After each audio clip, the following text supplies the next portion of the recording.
Bismillahirrahmanirrahim. Assalamualaikum warahmatullahi wabarakatuh. Perkenalkan, nama saya Siti Sarah Nurani dari kelas 2B Program Pendidikan Ilmu Pengetahuan Sosial IPI Garut. Dalam kesempatan kali ini, insya Allah saya akan membahas sedikit mengenai kajian ilmu sosiologi. Adapun rumusan masalahnya, yang pertama ada pengertian sosiologi, kedua ada ruang lingkup sosiologi, ketiga ada sejarah perkembangan sosiologi, yang keempat ada konsep-konsep dalam sosiologi, dan yang terakhir ada filsuf-filsuf dalam sosiologi. Yang pertama mengenai pengertian sosiologi. Sosiologi secara terminologi berasal dari bahasa Yunani, yaitu dari dua kata, yang pertama sosios dan yang kedua ada logos. Sosios artinya kawan, berkawan atau bermasyarakat, dan logos artinya ilmu. Jadi, sosiologi adalah ilmu yang mempelajari tentang masyarakat. Adapun menurut beberapa ahli, yang pertama ada Auguste Comte. Comte mendefinisikan sosiologi sebagai ilmu pengetahuan yang mempelajari fenomena sosial dengan hukum tetap ajeg yang menjadi objek investigasinya. Ada dari Pitrim Sorikin, mengungkapkan bahwa sosiologi adalah suatu ilmu tentang hubungan dan pengaruh timbal balik antara aneka macam gejala-gejala sosial, contohnya antara gejala ekonomi dengan non-ekonomi, gejala keluarga dengan moral, hukum dengan ekonomi, dan sebagainya. Dapat saya tarik kesimpulan jika sosiologi adalah ilmu yang membahas tentang gejala-gejala sosial, struktur-struktur sosial, dan fenomena sosial. Selanjutnya mengenai ruang lingkup sosiologi. Ruang lingkup sosiologi terbagi menjadi beberapa subdisiplin ilmu. Yang pertama ada sosiologi pedesaan, kedua ada sosiologi industri, ketiga ada sosiologi medis, keempat ada sosiologi perkotaan, yang kelima ada sosiologi wanita, yang keenam ada sosiologi militer, yang ketujuh ada sosiologi keluarga, yang keempat ada kedelapan ada sosiologi agama, kesembilan ada sosiologi pendidikan, dan yang terakhir ada sosiologi seni. Selanjutnya mengenai sejarah perkembangan ilmu sosiologi. Pada abad ke-19 lahirlah dua ilmu, yaitu ilmu sosiologi dan psikologi. Lahirnya ilmu sosiologi tidak terlepas dari peran seorang tokoh brilian tetapi kesepian, ia adalah Auguste Comte. Lalu pada abad ke-20, sosiologi berkembang pesat khususnya di Perancis, Jerman, dan Amerika Serikat dan menyebar ke beberapa negara lain. Dan di Indonesia sendiri, Sekolah Tinggi Hukum yang ada di Jakarta memberikan kuliah sosiologi untuk pertama kalinya. Sekarang ini, di sejumlah universitas negeri yang memiliki fakultas ilmu sosial politik atau fakultas ilmu sosial, di mana sosiologi dijadikan mata kuliah dari tingkat persiapan sampai ke tingkat yang lebih tinggi. Namun sayangnya, sampai sekarang ini belum ada universitas negeri yang memiliki fakultas sosiologi.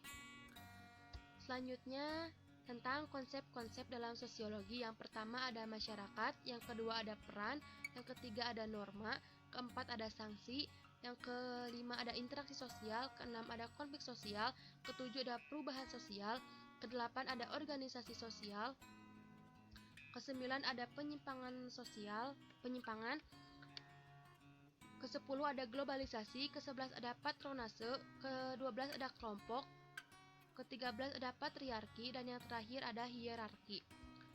Selanjutnya mengenai filsuf-filsuf dalam sosiologi. Yang pertama ada Ibnu Khaldun. Sejarawan dan filsuf sosial Islam Tunisia Ibnu Khaldun sudah merumuskan suatu model tentang suku bangsa nomaden yang keras dan masyarakat halus bertipe menetap dalam suatu hubungan yang kontras, dalam bukunya yang berjudul Al-Muqaddimah. Lalu ada Auguste Comte. Berikut ini beberapa isi teori Auguste Comte. Sebelumnya, penggunaan istilah fisika sosial digunakan dan diadaptasi dari Adolphe Quetelet digunakan untuk menunjukkan studi statistika yang berkaitan dengan gejala moral. Kemudian Comte mengubahnya menjadi sosiologi yang menandakan ilmu baru untuk masyarakat.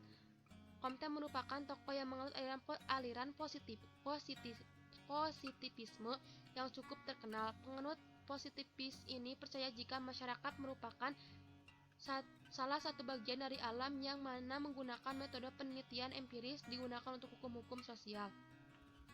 Selanjutnya ada Max Weber. Teori yang dikemukakan oleh Max Weber tidak sependapat dengan Marx yang mana menyatakan jika ekonomi menjadi kekuatan pokok perubahan sosial. Lalu ada Emil Durkheim.